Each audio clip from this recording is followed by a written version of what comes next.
Inicialmente, queria parabenizar o vereador Bortola pelo apoio a essa moção. Eu assinei essa palavra a moção e eu nunca esperava, como vereador, num momento desse, ter que fazer um apelo desta forma. Uma coisa tão óbvia, uma situação tão de extrema necessidade, que é a vida do Xande. Eu, emocionado, assisti a fala da mãe e não tem como não ficar triste por uma situação como essa.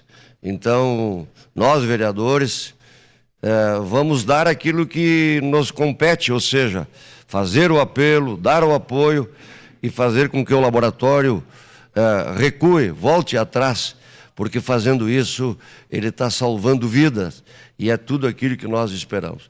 Então a Eliane, que está aqui na plateia, é vó do Xande, é minha amiga de longa data, né, Eliane?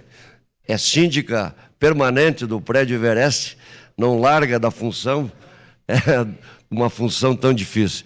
Mas de qualquer forma, Eliane, eu queria desejar à família a certeza de que nós estamos juntos para pressionar o laboratório que continue atendendo o Xande e todas as crianças com essa doença rara. Era isso, meu muito obrigado.